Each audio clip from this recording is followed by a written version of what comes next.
Dubai's property market was already under pressure long before COVID-19 and the oil price crash. And the prospects for many developers are looking even grimmer now. But the chairman of DAMAC Properties is adamant that his company will pull through. Hussein Sajwani spoke exclusively to my colleague Yusuf Gamal Al-Din.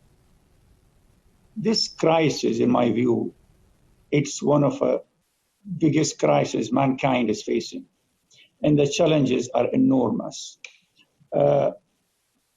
This is going to be nothing, '08 going to compare like a piece of cake to the corona crisis.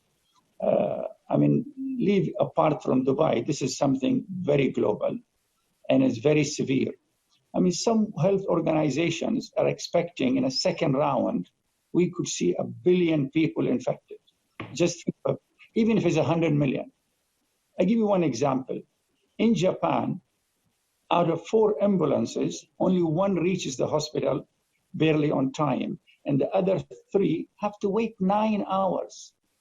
How many people today are dying, which I know some people personally have passed away in UK, nothing to do with corona, could not reach the hospital because they had a heart attack. So the situation is very, very severe and very serious. So how does that affect how you look at what the company might be able to pull off this year? See, my advice is to the global business leader to be ready for the worst. I give you an example. In '08, my biggest strength was how I saved the company. I was ready for the worst of the worst. Where my colleagues, my other business friends, they were saying this is a matter of 3 to 6 months. And I went at that time to the banks and negotiated 3-year extension. And the banks were telling me 6 months is sufficient enough.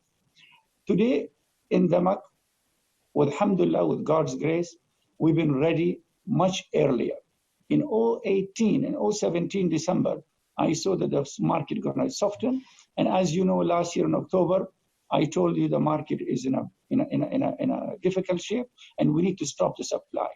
The silver line here in Dubai, the government has done a great job of controlling this disease. Of course, nobody is perfect and yet we have a lot of work to do, but they've done a fantastic job. Yeah.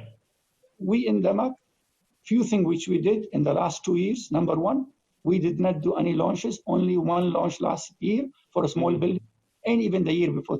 For about 2.5 years, we did 2 small launches.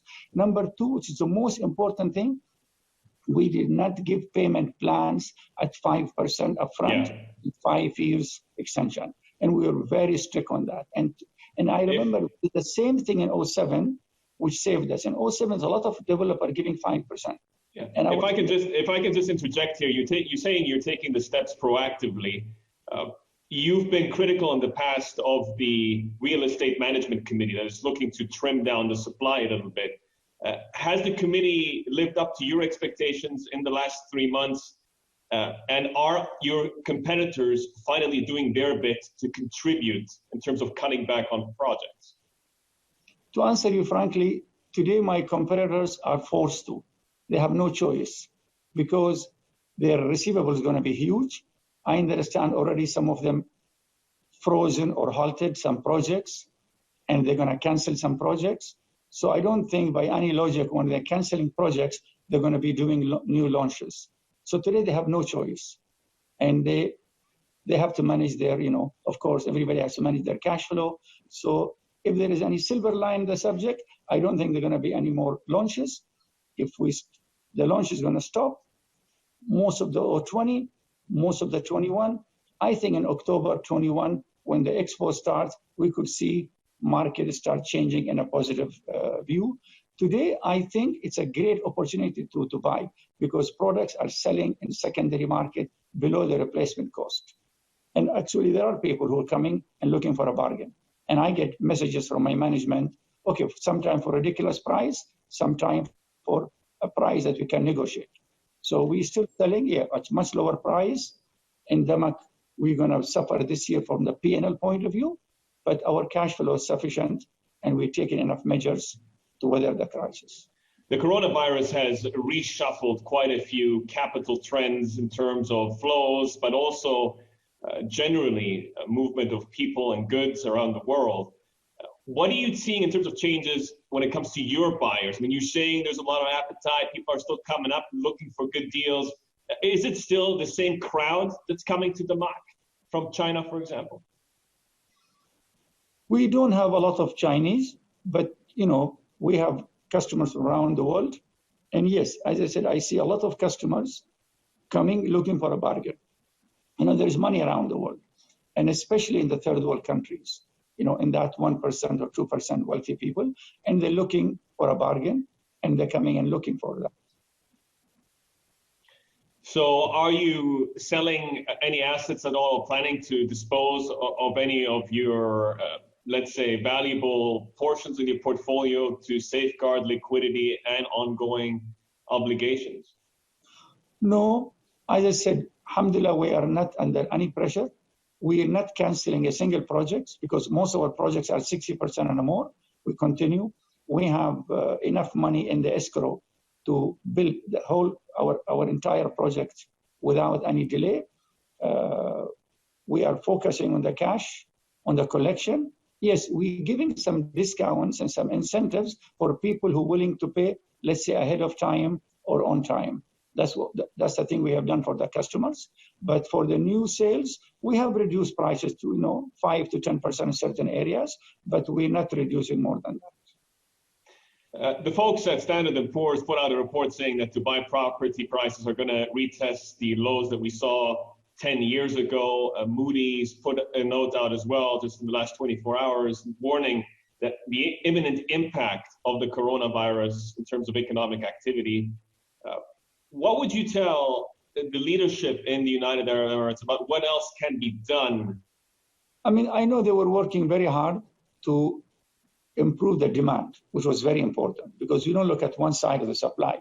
Demand is very important. No matter how much supply you have, if you have more demand, you can do better.